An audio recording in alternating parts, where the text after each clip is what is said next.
Micheal and I recorded a podcast a couple months ago. The audio crapped out. He was in his podcast studio last time, and I was in a bedroom. And now this time he is in a hotel room, and Neki and I are both in a podcast studio. So the tables Yeah. have sort of turned. Yeah. It just got weird real quick. That's right. Where in the country are you, man? I'm in Phoenix today, Phoenix, Arizona. The land of Howard Ferran. Oh man, the legend, the myth, the legend. Have you met him before? I haven't. He, oddly enough, he gave me a spot. He reached out and said, "I love your podcast, Mike. Can you be on mine?" And then he went on a sabbatical. So, and then I haven't heard from him since. So I have never met him, but he is a legend in these parts. Man, I went to a conference like pre-COVID, like maybe like 2018. And I don't know why Howard Fran was there, but I went to his talk and he was ranting. You know how Howard does, and I was quite enjoying it. And I don't know what I was wearing. I don't know, but it was in Vegas. Yeah. And he comes up to me and he's just like, "Dude, what's up with your glasses?" And I was like, "I don't know what's wrong with my glasses." And he's like, "Are you gay?" And I was like, What? no, Yeah, but there's nothing wrong with that. But no, right, right, yeah, yeah. He's just totally uncensored, Yeah. 1000%. Yeah, So he came on my old podcast, and for one, he cross posted it on mine, and like how Howard works. He's a legend, but like once he gets going, it's like it's hard to get a question in, right? So he keeps right. going, and at the end of the pod, he's like, "Is it cool if we post it on our channel, like on Dentistry Uncensored?" I'm like, "Man, this was your show." I felt like the guest. Yeah. This is 100% your thing, so you post wherever you want. And that podcast, it got circulated through my school. And in the podcast, he said, "I don't understand why you need to wait 2 weeks to get a filling when I can get a stripper and pizza in 30 minutes." And I'm getting emails from my profs being like, "Hey, saw you on the Howard Fran pod." And I'm just biting my tongue, and I'm like, "Oh my gosh." I was first year dental school. I'm like, I'm getting expelled. Like, that's it. That's the end of my career. dude, Mm, I'm using that line for the rest of my life. That is yeah, wicked. a pizza and a stripper in 30 seconds. Is that 30 minutes? What 30 did he minutes. say? 30 He's like, "Why do I 30 have to minutes. wait minutes. for 20 minutes for 2 weeks for a filling when I could just get a pizza and stripper in 30?" He's not wrong. He's not wrong. So Oh man, so we have Micheal on the show today. We all get a little distracted. We usually save all the like all the distracted times for after the podcast, but our yeah. listeners have been dying to meet you. Akil has been talking about there's this dude in the States. He's a practice coach, and he's gonna like bring your pen and paper because he's gonna be dropping pearls the entire episode. Oh man, that's such a high bar now. No, And no, no. and It's all good. It's all good. Man, okay, tell us about good. yourself. How'd you get to where you are? Well, first of all, I hate the word coach, but you can call me one. But it's just so cliche, right? I'm It just gonna is. call you Phil Jackson of dentistry, man. Yeah, I'll take that. Call me You'll Phil. take Philly. Okay.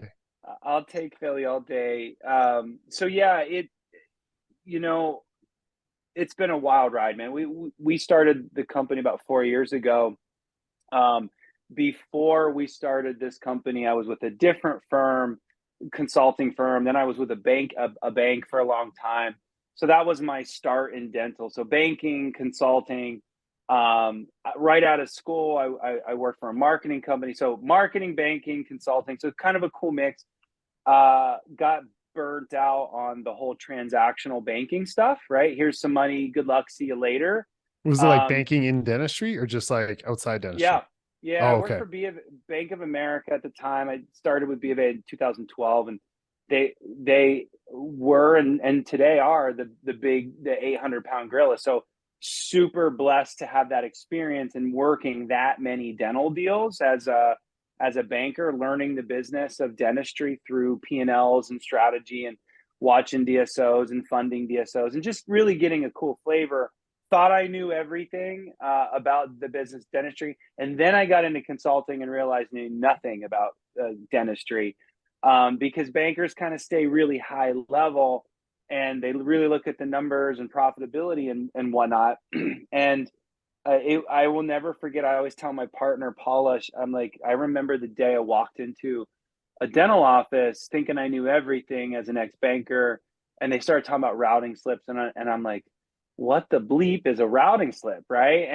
And that's like foundational, right? Like this is such a simple thing inside of a dental office, and so that's the day I realized I knew nothing about dentistry. Yeah. So really, really learning the business from ground up, the last 5, 6 years now in consulting. So we're national. We've got a team of about 8 now. We have 80 clients across the country, 70, 80. Half of our business is helping doctors get into ownership. The other half of our business is helping them grow. So yeah, that's us. What else you want to know, guys? Let's get into some cool stuff today. Stories. We want to hear stories. Stories. Okay. Well, we can Story get into time. some stories. Story time. So I just want to, I'm just trying to clarify, just trying to understand. So like, say I open up a practice, it's not doing so hot. Would I be like, call up my homie Michael and be like, Michael, you gotta help me out here. How do I grow? Or do we call you in when it's time to go from like one practice to two practices? Like when would Yeah. someone call you? Yeah. So that's a hard question for me because we've got both. So I Okay. would say that the majority of our clients is, hey, Mike, I want to get into ownership. How do I Mm, do that? How do I do that? yeah. And then once they get into ownership, like, oh shit, like this is blowing up. Mike, I need your help to stabilize the situation. I'm a new owner. All this stuff's coming at me. I'd never done this stuff before. It was super easy as an associate. Now all this is happening. So we've got a ton of experience, and that's in that. And that was how we started the company. And then ever since that, everybody wanted to keep us on, and so we've developed uh, more programs, more teammates that had experience in DSOs and billing and all kinds of stuff. So we have grown in the last 2 years and can help that doctor go from 800 to 1.28 and on. Wow. So it's both. It's both. I would not call us the DSO maker. I would Yeah. say we are really good at private practice, multi-doctor, sure, multi-specialty, sure, but I'm not selling myself as, hey, we're gonna like grow you to 3 to 7 to 20 offices. And in fact, I like helping the solo doc compete against those guys. I do. And because I don't think you guys get a lot of business skills, and so that's what we bring. And I think you can still make it as a solo doc, and I want that to be super loud and clear on this show. I really do believe that it's been harder, no doubt, especially the last year, 2022. It's been harder, but I still think you guys could do really well. So after working with all these dentists, what's the number? I hate asking this question, but it's the thing that people want to know is what's Huh? the like number one thing or number one mistake that you just see right off the bat that dentists make that are so easy to avoid, but just because they don't know any better, they just make it. So easy. Have you guys ever watched that movie with Kevin Costner and the baseball game? If they build it, they will come. Field of Dreams? Am I too Yeah. old? Am I the oldest No, guy in the I room? got you. That's where he jumps in front of Whitney, right? He does. Yeah, that's No, right. that's That's right. No, Did they that's have I this not know, it. movie no. on VCR? That's Is the that wrong why I one. don't know it? You could probably still get it in DVD, but Field of Dreams is is a classic. Okay, so okay, Field of Dreams. So I think the number one thing that I see across the board is not maximizing schedule before you grow or take on more employees Yeah. or growing days or growing ops. Like it happens with startups, it happens with the $1.2 million practices, right? It happens all throughout that journey. I'm going to add a day. Why? Because I think I need to. And all you're doing is you're increasing your wages and spreading over the same production over more days. Instead, you need to find a way to compress the schedule and really pack it in and make money versus like expanding and build, if you build it, they will come. So I'd say that's the number one thing, is mismanaging the team and the hours and the production. That's the number one, easy, hands down. Yeah. Michael, I 100% hear you, and I agree with you. When I was a brand new dentist and bought my own, bought a practice with my partner, and I thought the key to success was working literally every second of my life. And the stress that it brings on, even I'm 14 years out now and I'm growing bald. I know the camera is helping me out here, but it stresses me out so much. I feel like every year that goes on, I get a little bit more burnt out. And so this is the first year I actually went from 5 days a week to 4 days a week, taking Mondays off. Best thing I ever did. But how do you, I always thought you compress the schedule, or you work less days, you produce less. How am I supposed to pay the bills? How am I supposed to maintain my goals? How does that work in your world? How do you get someone more efficient? Yeah, I mean, that's such a loaded question, and it is, but let's get into it, right? It's really starts with the team knowing what the owner's trying to do. That's where it starts. I always say, sorry. Do you tell your team numbers? Do you talk numbers with your team? I feel like you're being sarcastic right now. Of course. No, really? Yes, hey? Absolutely. Yeah. Wow. Because if you don't, how are they supposed to help you get there? Right. You don't have to tell them your profitability. That's not what we're talking about. What we're talking about is, hey, we have a break even, folks, and this is the break even. And if we don't hit the break even, I'm writing a check and you guys all get paid. I don't get paid. This is where we have to be. And then everything above that, we can talk about profit sharing. I hate the word bonus, but we can talk about profit sharing above that. But until we get to here, what are we even talking about, right? And so it's creating an ownership mindset with the team. Now, in today's day and age, that's hard with the labor market the way it is. Remember, I was telling you 2022, totally different than where we were at 5 years ago. But I still think you can do it because I've seen some of my clients do it. And we practice it at next level, is talking about numbers. Again, it comes down to, forget the whole number aspect. It comes down to my daughter's 7 years old. She started soccer at 5, right? You wanted stories. I'll give you a story. I was a big soccer guy, played in college, loved soccer. But it was really funny because all the kids are running around and clustering around the soccer ball. And I hate this age for soccer because I'm a soccer nut, right? I'm all about use the field, maximize the field, Spacing. get spacing, switch the, all that, right? We're not there at 7, of course. But the minute the coach said, okay, you're on the red team, you're shooting at that goal, and you're on the yellow team, you're shooting at that goal, it changed the game. Now all of a sudden kids had purpose. And now it's kind of fun to watch. Of course there was no spacing, but at least it gave them purpose. So if you don't give the team a goal, they're just showing up, clocking in, doing what they do and checking out, and they think they did a great job. So if you don't tell them that more goals wins, then you're not going to win. Duh. Right? So what do we? So yeah, absolutely. You have to communicate the team with the numbers. You have to tell them what the daily goal is. If you have to define what a rock. We talk about rock, sand, water. It's probably an old concept in no, I know what dentistry. you're talking about. Yeah, I have no idea what that is.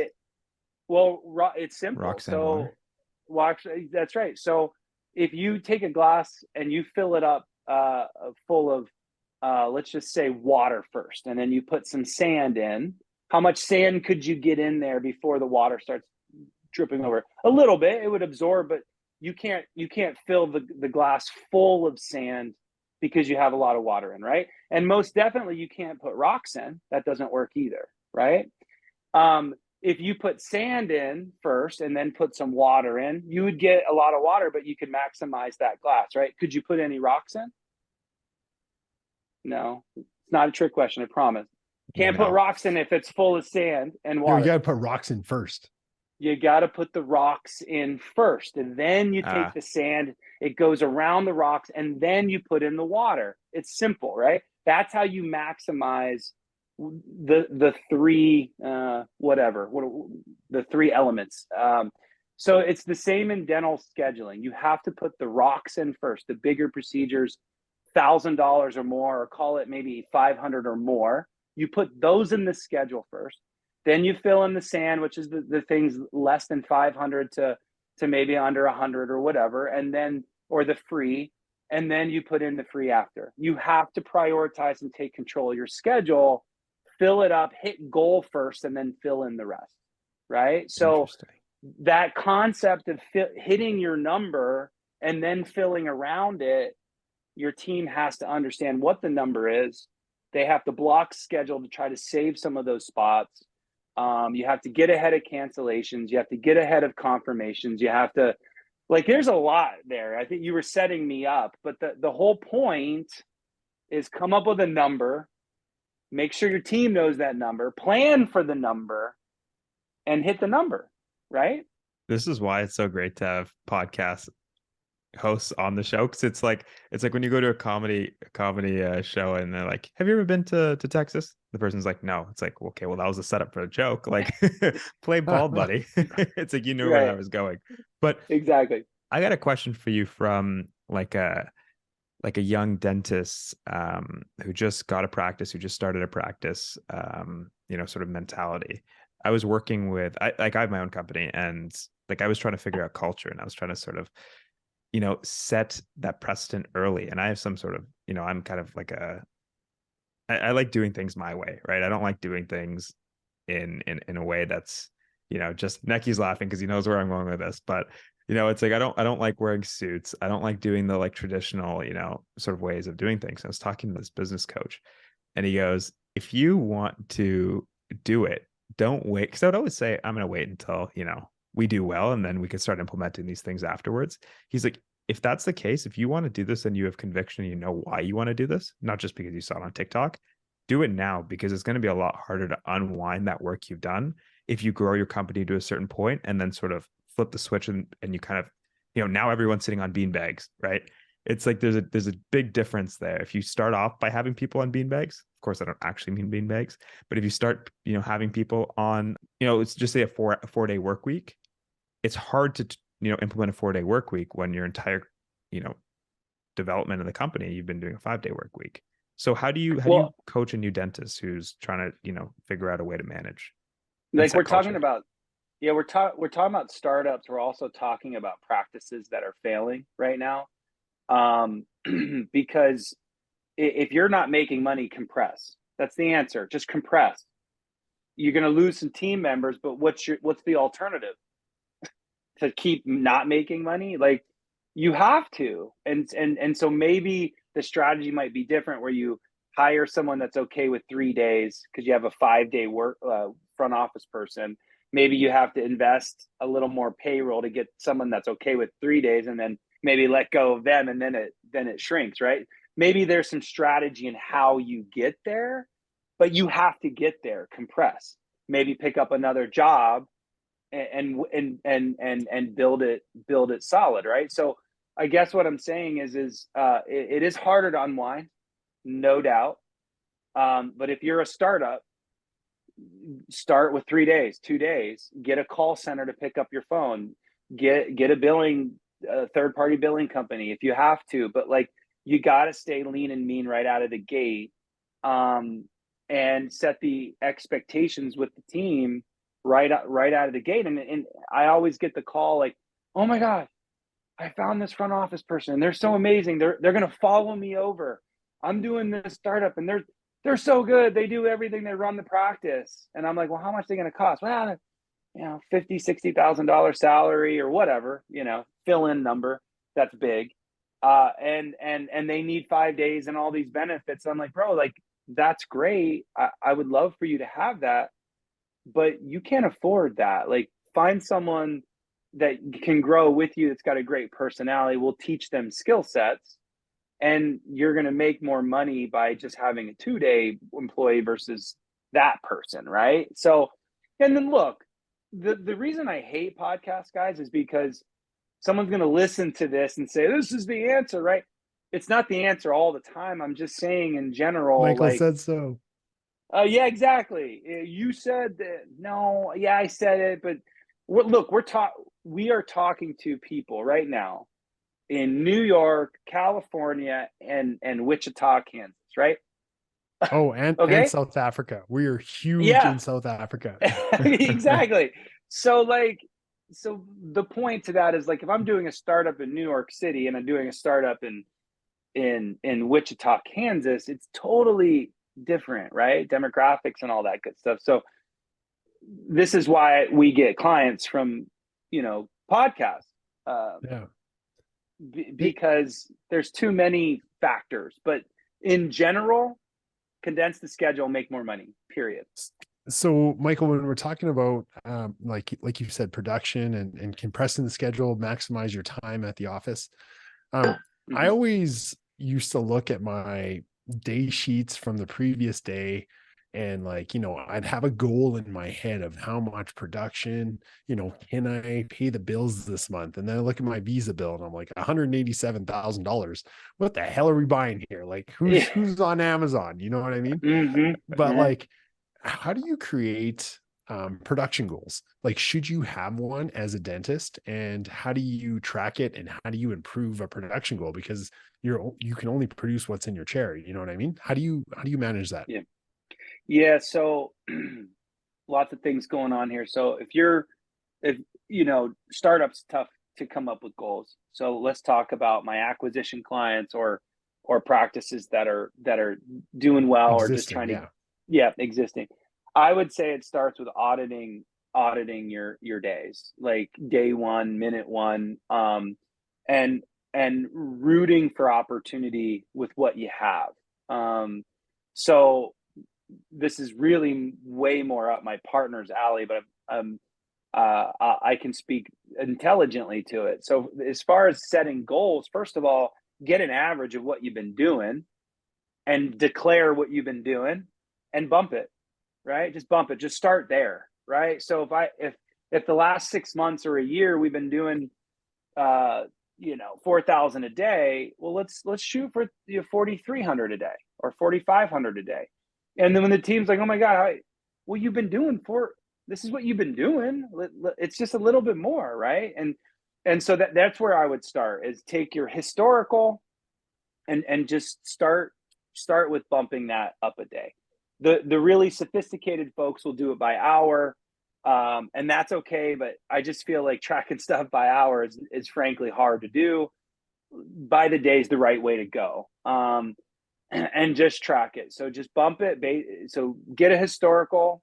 And by the way, there's lots of fluff there: gross versus net adjusted versus collections. I wouldn't use collections. I wouldn't use gross. I would. Well, actually, I take that back. Talk in terms of what the team is most comfortable with. That would be a suggestion. I always want to talk about collections because I'm a financial guy. Well, it's the real Yeah, number. totally. But that doesn't help the team when they're looking at the screen and only seeing gross. Hmm. So back to, like, if we're asking the team to shoot a goal, like, if they don't understand that the goal is at the end of the line here, or if they got to understand it, I guess is what I'm saying. So talk in terms of their world if you're trying to get them to help you get there. I mean, that's kind of basic, but I walk into practice management offices all the time, and I look at the software and the daily goals at the top, and it's in gross, and then I come in and I'm talking about net, and they're like, Collections, wait, yeah. that's impossible. I'm like, well, I get why you said so. First of all, change the setting in the software. I can try to help you do that, but just talk in their own terms. That's number one. So start with a history, bump it up, talk in their terms, help them see it, right? And then how to get more out of your day, dude. I find that, like, just by focusing on how many family members aren't rescheduled, how unscheduled treatment, finding the blocks that are open. Reappointment rates, man. That's what you just nailed it. It's like you have to track your reappointment rates. if you just saw your family and then, you know, you have your hygiene checked, they have 5 of them and then they don't book their next appointment, you're screwed, man. Dude, it's so basic. It's boring to talk about, but But it's so important, man. I It's the just talked, basics. I just opened up Dental Intel, which is what we use to help our clients with performance software. It's what we use. There's a lot of them out there. We just downloaded it on one of my pedos that did start. He's doing really well. Last month, he got 50 new patients. I'm super happy with him. Nice. Yeah. He's been averaging about mid 40s. So he's been crushing. He's 5 months in. I opened up Dental Intel for the first time, not for him, but like we just downloaded it. He bought it. He's at a 15% reappointment rate. And I, and I 15? and I was like, what the bleep is happening? So all those patients that came through are not scheduled. Gone. No, So you have gone. and so anyways, reappointment rate, of course, but that's not going to help you hit your goal today, like a reappointment rate. It'll help you in the future for sure. But like, I don't know, talking about night guards, identify malocclusion with ortho, find the next opening for a rock and do same day treatment. We talk a lot about, you know, adjunctive services in the hygiene chair. We talk a lot about, just identifying patients and it's not like you're targeting, but like, oh, this is that patient that I keep talking to them about that one, whatever. And I'm building the courage up right now in my daily huddle to make sure I talk to Dr. Smith or Mr. Smith about this damn root canal. Like, it's about that, right? Going into that day and being intentional about what opportunity. And I'm not talking about like selling stuff that these people don't need. I'm just talking about like being intentional about trying to hit that number. Yeah. It's gonna take practice, but yeah, that's that. So this is something that's a bit interesting, right? Because you know, I've always thought of you know, when you buy a practice, right? The majority of the value you buy is intangible. And it's really easy to screw that up. Like you buy a house or you buy an investment, unless you buy a really shitty investment, which some of us in this podcast have had experience doing, you know, it's much harder to destroy that value overnight, right? Like unless you like light your house on fire and it just disappears in a ball of smoke. Yeah. But the practice is different, right? Because you can screw that up really easily. So how, like, for one, what do you tell people when they've just bought a new practice? And two, how do you get, because I'm just putting myself in the shoes of a young dentist. How do they, you know, sort of compensate you for that? Yeah, great. Well, great question. I'll get to the compensation, but I love that question. It's like that's a really solid question, because my mom there are plenty. Perfect. You got that from Ferran. I know you got that from Ferran. You just needed to add a dirty word, and it's Ferran's question. I know it. No, so that transition is okay. So there's plenty of podcasts and plenty of books that will tell you don't do anything different, and that is the golden rule, and that is the rule of thumb, 100%. That being said, I'm going to go on the record. I have my own podcast, and on my podcast, I'd say don't change a damn thing. Don't screw up the goodwill. Okay. Yeah. But I'm sick of that narrative because I have done so many transitions now.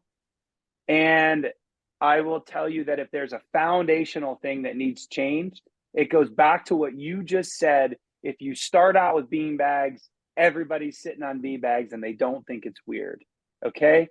So as a new owner that comes in, if there's a foundational thing that needs fixed, like collecting money at the time of service, yeah, like not screwing up people's payments in general, not just taking payments of the day, but just sending statements or just managing their schedules tighter or whatever. We could get into some things, change it. Because you're a new owner and you're walking in and you're setting the tone that you're the new owner. Now, I'm not saying you walk in and you're going to be a dick. No, do not do that. Like, you got to do it the right way. And I think that's why people pay us some money to help them do that the right way. And it's also picking the battles, because there are some foundational things that need fixed, but maybe we can wait 6 months on that fix. Maybe it's perio. You got a bunch of hygienists that don't believe in perio, and you got to reverse that. Maybe that's not something that you go in guns a-blazing on, because you're going to lose your whole hygiene team, right? There's some things, but like collecting Can up you front. imagine a hygienist not caring about perio? I hope that doesn't happen. Oh, that happened. So It's how do you- My embarrassing. goodness. How do you make It's those embarrassing. changes? Do you do you actually go into the practice and make the changes for the dentist? Do you get on a Zoom call and kind of consult them through it? How do you do it?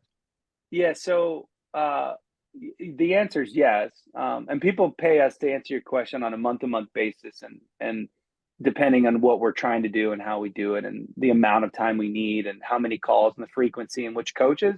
I'm not trying to overcomplicate it, but all the things we do usually are on a month-to-month type contract, because we believe in performance, and if we suck, then you can fire us, right? So that's how I think new aged consulting should be. So that's that. Not hourly, as opposed to, that's the way it was traditionally done, right? Like an hourly basis. Well, it's usually contract. Like, you're hiring me for a year and you're stuck, and if I suck, you can't fire me. Like, Oh, that kind of stuff, right? Okay. Like ever hire ADT to do your security? Like, you'll never get out of that contract. Like that. Okay, like that. Where we're like, hey, we need a 30-day out, but this is basically a month-to-month, agreement, and we're gonna bring it. And if you like it, let's keep doing it, right? So that's that. But how to get change to happen? That's the other side to that. So the reason consultants do these term type contracts is because it takes a minute to earn trust. And so that's where the coach word comes in. Really, we're being consultants, but we're being like clever and saying we're coaches. No, I want to coach you, and I want to tell you how to do this, because there's best practices, and then there's kind of how you're doing it, and I want to tell you. But you can't go in and just go guns a-blazing and get the team all pissed off, right? And so you have to earn trust. And so the reality is we go in practices with you hand in hand, Doc. We're having a lot of coaching calls on the side about what your vision is and what you're trying to accomplish. We're picking the battles we want to pick. Also, the younger dentists, the younger practice owners, not younger dentists, they want everything to get changed now immediately, because that's the generation we are. Even me, like instant gratification, instant solutions, like performance. It's really refreshing working with older docs, because they're like, yeah, Mike and Paula, come on in. Like, let's work on reappointment rates this year. And I'm like, sweet, like that's great.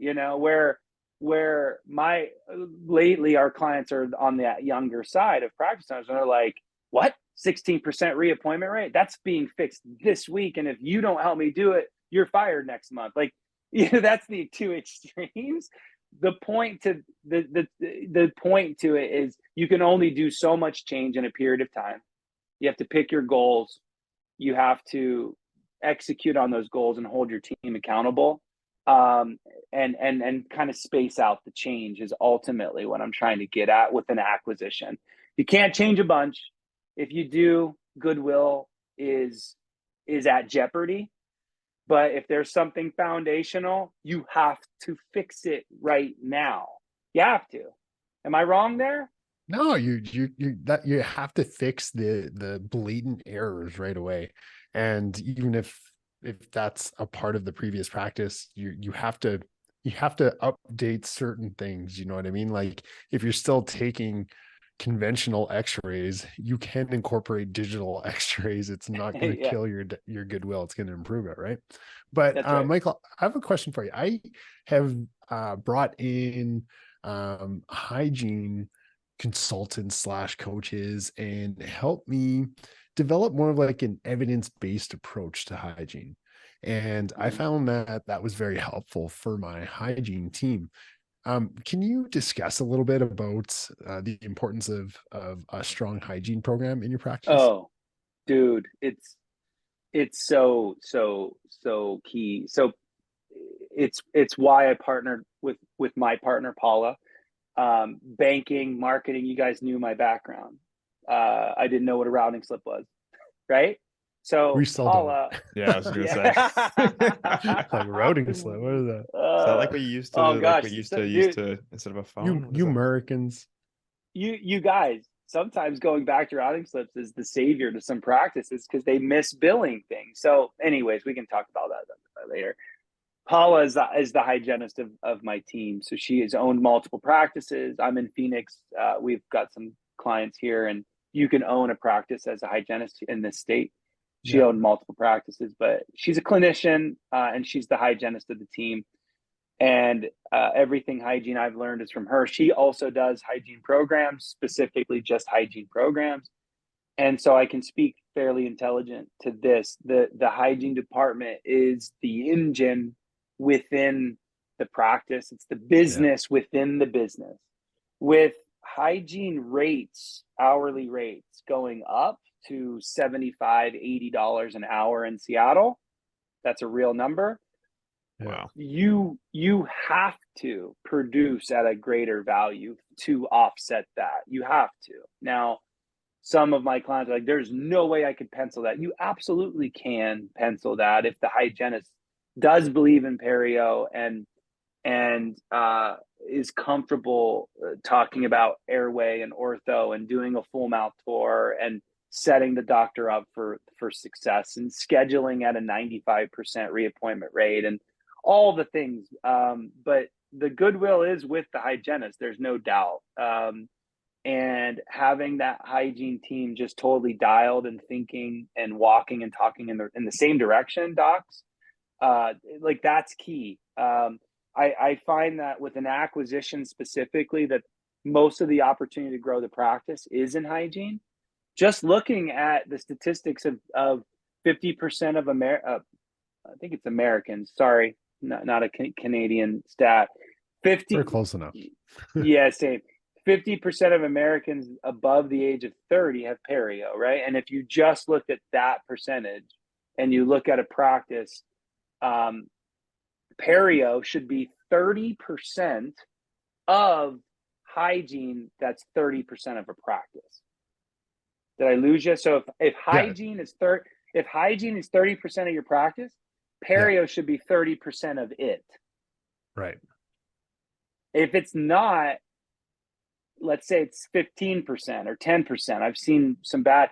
You have to approach the hygienist and say, hey, look, are you saying that this zip code is way more healthier than the national average? And if it, you know what I mean? So, and then it's getting the team, the hygiene team, to diagnose fairly similar. So getting an SOP around what we all think is perio, so that if you see this hygienist or this hygienist, it's going to be similar.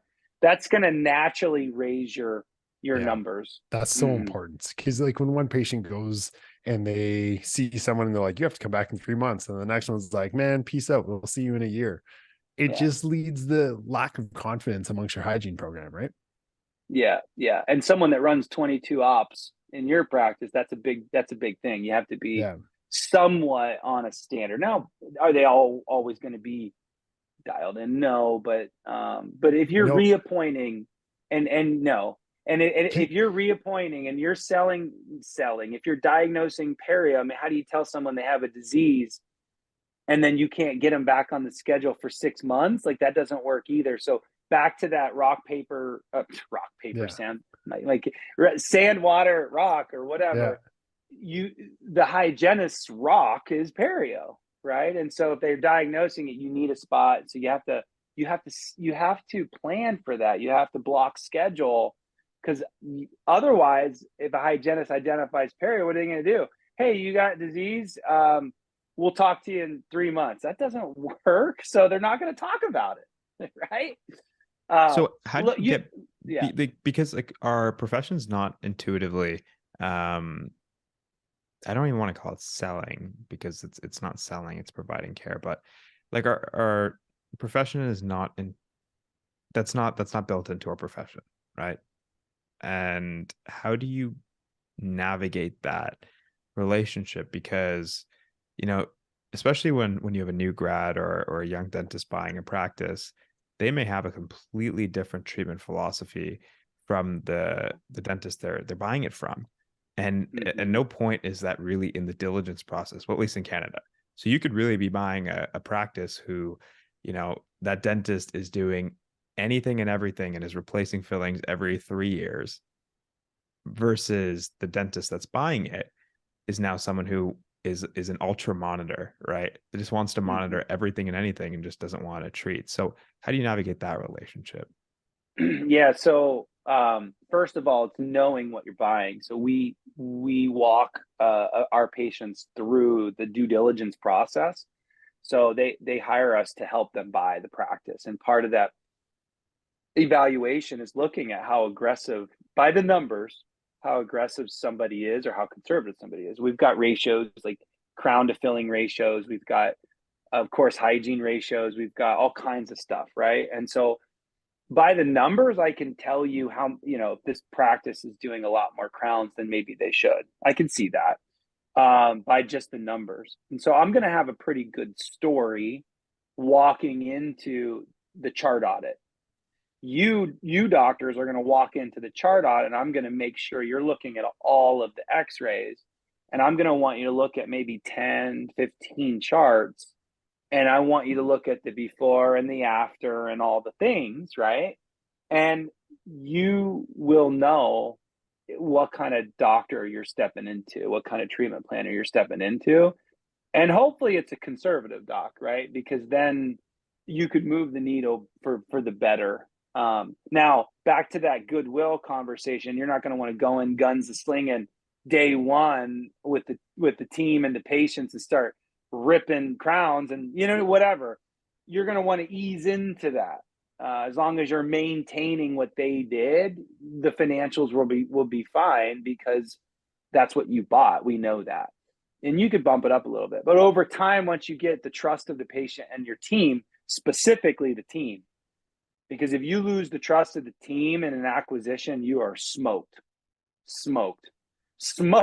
Because they're gone.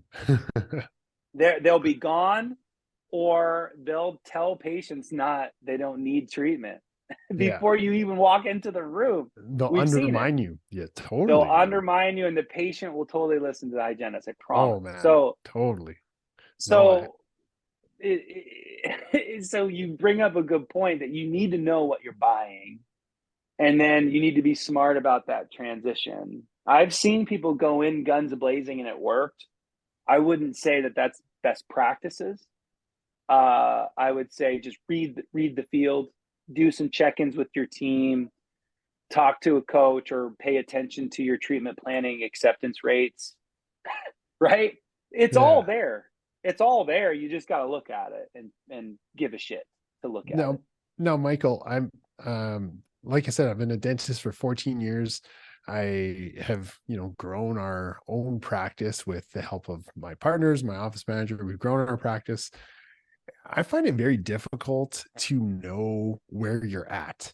Do you know what I mean? Like, so we're always searching for these KPIs, these key performance indicators. And I know there's numbers you can find online, but I just find there's no good resource that we can search for that will tell us, when looking at your income statement, this is where you should be at, like your percentages of how much you're paying the lab and supplies, yada, yada. Where does the dentist find that information? Yeah. So, it depends on what you're looking at and what you diagnosed as the problem. If it's profit, um, I think there's a lot of resources out there for that. CPAs. Now there's prices to all that, right? So, but if you go to CE, just I went to a dental conference. They asked me to speak. Small little dental conference. I wanted to support them. Spokane, Washington. Nothing sexy or glorifying. But I went and I supported, and we flew in, and I'm ready to go. And I had the one business course out of the 2 days. Everybody was in the clinical CE course and not in mine. And I'm sitting there thinking, I prepared for this? I flew in. Okay, so I think there was a burnout one, which is a good topic, by the way, but there was a Yeah. burnout one, staging and grading for Perio next to me, and then business. And no one wanted to hear about the State of the Union. I was going to go over all those metrics. People could take pictures, email me. I would have gave them everything, right? So I would say, just if you're looking to increase profitability and you're looking for industry averages, just go seek it out. It's there. Good. Sign up for Art Wiederman, a great CPA who has a great podcast. Listen to my podcast. Listen to this one. Like, we could get, it's free, actually, the profitability percentage. There's a couple of reports that get sent out by Kane Water and Associates out of Texas. They got national averages. I think profitability percentages are there. As far as like KPIs on reappointment rate and hygiene case acceptance and all that, we use Dental Intelligence. What is that? That's just like a software, yeah? It's a performance dashboard. Yeah. So it's a dashboard that pulls everything through it from your practice management software. There's practice by numbers, there's Dental Intelligence, there's a few others. Those are the big boys. Dental Intelligence is on like 10,000 offices. So they're kind of like a market leader, hands down. But like they'll put a snapshot on for free and you'll have it all right there at your fingertips on your cell phone, for Pete's sake. So I just think that, like, having more business conversations with people and getting industry averages, you can even do it long form. You don't need Dental Intelligence. Pull the hardcore reports and do the math yourself. I'll tell you, reappointment rate, hygiene reappointment, 90%. Case acceptance should be, if we're looking at dollars presented and dollars accepted, it should be 40%. Everybody thinks it should be higher. Dollars presented, dollars accepted, 40%. If you look at like patients acceptance, it's closer to 60%. Like how many patients accepted. There's a difference between dollars presented and accepted versus I saw 10 patients and 8 of them said yes. That's closer to 60% acceptance. Okay, so there's one. We could rattle off all day long. I think it's out there. You just have to be. You have to. I got to come to a course. When's the next course? I'm gonna be there. Man. You know all this stuff. I'm gonna be sitting front row in that room, because a lot of dentists, they're in my extraction lecture, they're not in your lecture, and they'll learn so much more going to your lecture and not in mine. You guys, 2022 shifted. Inflation went up. And sorry for the timestamp here. You guys can have me on later and we can redo this. Maybe the numbers change, but timestamp 2022 right now. Inflation's out of control. They've kind of got it under control, but it's kind of out of control. Labor market's totally out of control right now with a vacuum of hygienists in the States. We're talking about the States now. Rent nationally is up. Supplies, again, inflation up. The only thing that went down was lab nationally last year, and I think it's because CAD CAM's finally part of like the norm now. Like, no, it's just kind of part of dentistry now. 3D or not 3D. Sorry, help me guys. It's late tonight. The printing. 3D printing. Thank you. Printing is kind of like the cool thing now. Milling is like ancient technology. So I think that's why lab's going down now. But what I'm trying to get at here is profitability is down nationally right now. So you have to be a better business person. My course should have been sold out.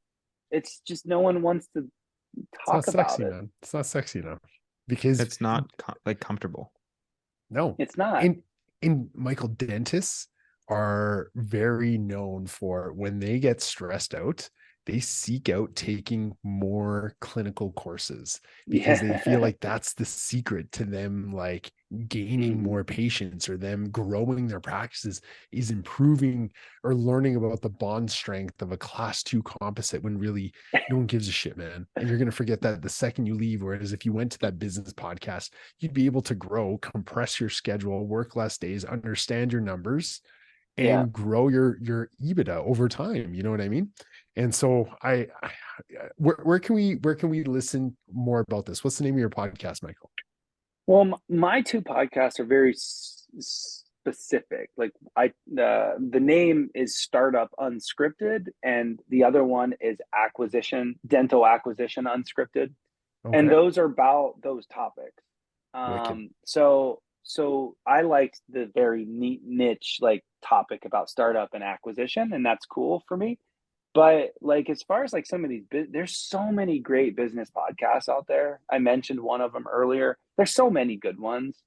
But so listen to those, but like also go to your dental conferences and take the business courses. Like, I don't know what else to say other than like, if you're going to get into ownership, and you should, because it's provided for me, it's provided for you. I know it has, like, it will provide, but like, you have to like get comfortable.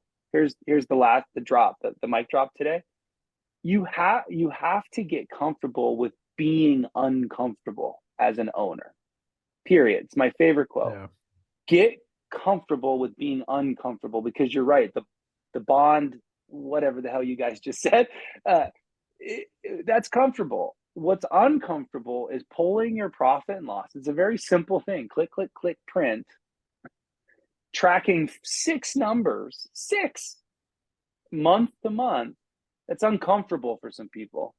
But if that's all you did and you actually understood what moved to those numbers, and business dentistry is very simple, just get uncomfortable, start tracking some stuff, and you'll move the needle. You will. Just do the uncomfortable things. Man, I love that advice, and I totally agree with you. Know your numbers. And Hisham Shurgan, shout out if you're listening. You taught me that, and I love you every day for that, because now I understand. Micheal, thank you so much for coming on the pod, and we hope to have you back soon. And word to wise for everyone: let's be uncomfortable. Thank you so much for coming on, and we'll chat with you soon. Yeah, this was great, guys. Thanks for the time. It was fun. Thanks, man.